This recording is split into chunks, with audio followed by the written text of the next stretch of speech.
അപ്പോൾ നമ്മൾ ഇന്നത്തെ വീഡിയോ നോക്കാൻ പോകുന്നത് നമ്മുടെ മലയാള ഇൻഡസ്ട്രിയിലെ ടോപ്പ് സ്റ്റാർസ് ഒക്കെ ഒരു ബെഞ്ച് മാർക്ക് അല്ലെങ്കിൽ ഒരു പുതിയ റെക്കോർഡുകൾ സ്വന്തമാക്കിയിട്ടുണ്ടായിരിക്കും. പക്ഷേ ആ ഒരു പല ചിത്രങ്ങളൊക്കെ റെക്കോർഡുകൾ തകർത്തിട്ടുണ്ടായിരിക്കും. പക്ഷേ ആദ്യം ഒരു റെക്കോർഡ് സൃഷ്ടിച്ച ചിത്രങ്ങൾ എല്ലാവരുടെ മനസ്സിൽ തന്നെ കാണും. അപ്പോൾ നമ്മൾ ഇന്നത്തെ വീഡിയോ നോക്കാൻ പോകുന്നത് ആദ്യമായിട്ട് ഏറ്റവും വലിയ റെക്കോർഡുകൾ സൃഷ്ടിച്ച് ഇൻഡസ്ട്രി ഹിറ്റ് അടിച്ചിട്ടുള്ള ചിത്രങ്ങൾ ഏതൊക്കെയാണ്. ഈ ഒരു ലിസ്റ്റിൽ ഒന്നാം സ്ഥാനത്തുള്ളത് 2000 വർഷം റിലീസിന് എത്തിയിട്ടുള്ള ലാലേട്ടന്റെ നരസിംഹം എന്ന ചിത്രമാണ്. ഈ ഒരു ചിത്രം അന്ന് തിയേറ്ററിൽ ഉണ്ടാക്കിയ ഓളം ചെറുതൊന്നുമല്ല. ആ വർഷം റിലീസിന് എത്തിയ ചിത്രങ്ങളിൽ ടോപ്പ് ഗ്രോസ് കളക്ഷൻ നേടിയ ചിത്രം ഇതായിരുന്നു. കൂടാതെ തന്നെ തിയേറ്ററിക്കൽ ഡിസ്ട്രിബ്യൂഷൻ ഷെയർ മാത്രം ഏകദേശം 5 കോടി രൂപയോളം ഈ ഒരു ചിത്രത്തിന് നേടിയെടുക്കാൻ സാധിച്ച് അന്ന് തിയേറ്ററിൽ ഏറ്റവും വലിയൊരു ബ്ലോക്ക് ബസ്റ്റർ വിജയം നേടിയിട്ടുള്ള ചിത്രമാണ്. ഇപ്പോഴും ഈ ഒരു ചിത്രത്തിന് വലിയ രീതിയിലുള്ള ഫാൻ ബേസ് തന്നെയാണ് ഉള്ളത്. ഈ ഒരു ലിസ്റ്റിൽ രണ്ടാം സ്ഥാനത്തുള്ളത് 2005 തിയേറ്ററിലേക്ക് റിലീസ് ചെയ്തിട്ടുള്ള മമ്മൂക്കയുടെ രാജമാണിക്യം എന്ന ചിത്രമാണ്. ഈ ഒരു ചിത്രം അന്ന് കാലത്ത് വലിയൊരു വിജയം എന്ന് പറഞ്ഞാൽ വലിയൊരു വിജയം തന്നെയായിരുന്നു.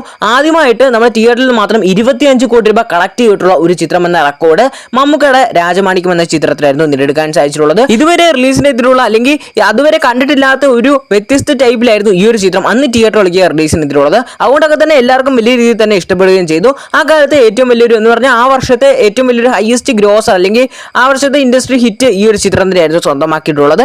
ഈ ഒരു ലിസ്റ്റിൽ മൂന്നാം സ്ഥാനത്ത് എത്തിയിട്ടുള്ളത് അതൊരു മൾട്ടി സ്റ്റാർ ചിത്രമാണ്. 2006 പുറത്തിറങ്ങിയിട്ടുള്ള ക്ലാസ്മേറ്റ്സ് എന്ന ചിത്രമാണ്. ഈ ഒരു ചിത്രവും രാജമാണിക്യം പോലൊക്കെ തന്നെ ഏകദേശം 25 കോടി രൂപയോളം കളക്ട് ചെയ്യാൻ സാധിച്ചിട്ടുണ്ടായിരുന്നു. ഈ ഒരു ചിത്രം സിംഗിൾ തിയേറ്ററിൽ നിന്ന് മാത്രം ഏകദേശം 150 ദിവസത്തോളം തിയേറ്ററിൽ പിന്നിട്ട് റെക്കോർഡുകളൊക്കെ സ്വന്തമാക്കിയിട്ടുണ്ടായിരുന്നു. ഈ ഒരു ലിസ്റ്റിൽ 4ാം സ്ഥാനത്തുള്ളത് മൾട്ടി സ്റ്റാർ ചിത്രമായിട്ടുള്ള 2020 എന്ന ചിത്രമാണ്. ഈ ഒരു ചിത്രം അതുവരെ ഉണ്ടായിരുന്ന എല്ലാ കളക്ഷൻ റെക്കോർഡുകളും ഭേദിച്ച് ഏകദേശം 32 കോടി രൂപ ആദ്യമായിട്ടാണ് ഒരു ചിത്രം തിയേറ്ററിൽ നിന്ന് മാത്രം 32 കോടി രൂപ ആ കാലത്ത് ക്രോസ് ചെയ്യുന്നത്. അത്രയും വലിയൊരു റെക്കോർഡൊക്കെ ചിത്രം അന്ന് തിയേറ്ററിൽ തന്നെ സ്വന്തമാക്കിയിട്ടുണ്ടായിരുന്നു. ഈ ഒരു ചിത്രത്തിന് ശേഷം പിന്നീട് കുറച്ച് നാളുകൾക്ക് ശേഷം ഏകദേശം 2013 അടുത്ത ഇൻഡസ്ട്രി റെക്കോർഡ് വരുന്നത്. അത് ലാലേട്ടന്റെ വകയായിരുന്നു, ദൃശ്യം എന്ന ചിത്രം. ഈ ഒരു ചിത്രം ഏറ്റവും വലിയൊരു വിജയം എന്ന് പറഞ്ഞാൽ ഈ ഒരു ചിത്രം പല ഭാഷയിലും അന്ന് റീമേക്ക് ചെയ്തിട്ടുണ്ടായിരുന്നു. മലയാളത്തിന്റെ ആദ്യത്തെ 50 കോടി ചിത്രം എന്ന റെക്കോർഡ് ഈ ഒരു ചിത്രം തന്നെയായിരുന്നു സ്വന്തമാക്കിയിട്ടുള്ളത്. ഈ ഒരു ചിത്രം ഒരു ഫാമിലി സിനിമയായിട്ടും അതിൽ ത്രില്ലർ എലമെന്റ്സും കൂടെ ഇൻക്ലൂഡ് ചെയ്തിട്ട് അക്കാലത്തെ ഏറ്റവും വലിയൊരു ഹിറ്റിൽ തന്നെയായിരുന്നു. ഇപ്പൊ മലയാള സിനിമയുടെ തന്നെ ഒരു ബെഞ്ച് മാർക്ക് എന്നൊക്കെ പറയാവുന്ന ഒരു രീതി തന്നെയായിരുന്നു ഈ ഒരു ചിത്രം അന്നായാലും മാറിയിട്ടുള്ളത്. ഈ ഒരു ചിത്രത്തിന്റെ രണ്ടാം ഭാഗം വന്നപ്പോഴായാലും വലിയ രീതിയിൽ ഹിറ്റായി. രണ്ടാം ഭാഗം അടുത്തൊരു ബെഞ്ച് മാർക്ക് ആണ്ടായിരുന്നു. പക്ഷേ അന്ന് ആ ഒരു ചിത്രം OTT റിലീസായിട്ടായിരുന്നു തിയേറ്ററിലേക്ക് റിലീസിന് എത്തിയിട്ടുള്ളത്. പിന്നെ അടുത്ത ഇൻഡസ്ട്രി ഹിറ്റ് നടന്നിട്ടുള്ളത് 2016 അതുപോലെ ലാലേട്ടൻ ചിത്രമായിരുന്നു പുലിമുരുകൻ എന്ന ചിത്രം. ഈ ഒരു ചിത്രം ഇപ്പോഴും നമ്മൾ നോക്കുകയാണെങ്കിൽ ഏറ്റവും വലിയൊരു നമ്മുടെ കേരളത്തിൽ തന്നെ ഹയസ്റ്റ് ഗ്രോസർ എന്ന റെക്കോർഡാണ് സ്വന്തമാക്കിയിട്ടുള്ളത്. മൂന്നാമത് ഏകദേശം 85 കോടി രൂപയോളം അന്ന് നമ്മുടെ കേരള ബോക്സ് ഓഫീസിൽ മാത്രം ഈ ഒരു ചിത്രം കളക്ട് ചെയ്തിട്ടുണ്ടായിരുന്നു. കൂടാതെ നമ്മുടെ മലയാള ഇൻഡസ്ട്രിയിലെ ആദ്യത്തെ 100 കോടി ചിത്രം എന്ന റെക്കോർഡൊക്കെ ഈ ഒരു ചിത്രം തന്നെ സ്വന്തമാക്കിയിട്ടുണ്ടായിരുന്നു. പിന്നീട് അടുത്ത ഒരു ഇൻഡസ്ട്രി റെക്കോർഡ് വന്നത് ഒരു മൾട്ടി സ്റ്റാർ ചിത്രത്തിൽ നിന്നാണ്. 2023 റിലീസിന് എത്തിയിട്ടുള്ള 2018 എന്ന ചിത്രം.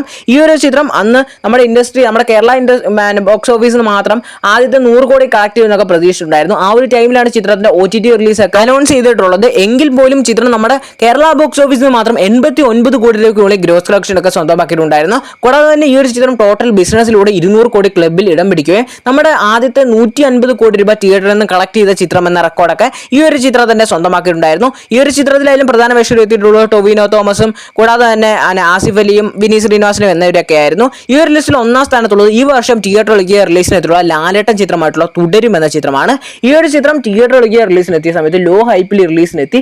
ആരും വിചാരിക്കാത്ത ഈ ഒരു ചിത്രം ഏകദേശം 100 കോടി രൂപയ്ക്ക് അടുത്തുള്ള നമ്മുടെ കേരള ബോക്സ് ഓഫീസിൽ നിന്ന് മാത്രം കളക്ട് ചെയ്തിട്ടുണ്ടായിരുന്നു. ആദ്യമായിട്ടാണ് ഒരു ചിത്രം നമ്മുടെ കേരളത്തിൽ നിന്ന് മാത്രം 100 കോടി കളക്ട് ചെയ്യുന്നത്. വേൾഡ് വൈഡ് കളക്ഷൻ ഏകദേശം 200 കോടി രൂപയ്ക്ക് കൂടി ഗ്രോസ് കളക്ഷൻ സ്വന്തമാക്കിയിട്ടുണ്ടെന്ന് ഒഫീഷ്യലി കൺഫേം ആക്കിയിരിക്കുകയാണ്. ഈ ഒരു ലിസ്റ്റ് നമ്മൾ ഉൾപ്പെടുത്തിയിട്ടുള്ളത് നമ്മുടെ കേരളത്തിൽ നിന്ന് മാത്രം ഏറ്റവും വലിയ ഹയസ്റ്റ് ഗ്രോസർ നേടിയ ചിത്രങ്ങളാണ്. വേൾഡ് വൈഡ് കളക്ഷനിലാണ് മഞ്ഞുമൽ ബോയ്സ് ഒക്കെ ആയാലും ആദ്യത്തെ 200 കോടിയും കൂടാതെ തന്നെ എമ്പുരാനാണ് ആദ്യത്തെ 250 ഒക്കെ നേടിയിട്ടുള്ളത്. ഇപ്പൊ നമ്മൾ നോക്കിയിട്ടുള്ളത് നമ്മുടെ കേരളത്തിൽ തന്നെ ആദ്യത്തെ ബെഞ്ച് മാർക്ക് അല്ലെങ്കിൽ ആദ്യത്തെ റെക്കോർഡുകളൊക്കെ സൃഷ്ടിച്ച ചിത്രങ്ങൾ ഏതൊക്കെയാണ്. ഈ ഒരു ലിസ്റ്റിൽ നിങ്ങളുടെ ഫേവറേറ്റ് ചിത്രം ഏതാണെന്ന് കമന്റ് ചെയ്യുക. കൂടാതെ തന്നെ ഈ ഒരു വീഡിയോയെ കുറിച്ചുള്ള നിങ്ങളുടെ അഭിപ്രായങ്ങളും തീർച്ചയായും കമന്റ് ചെയ്യുക.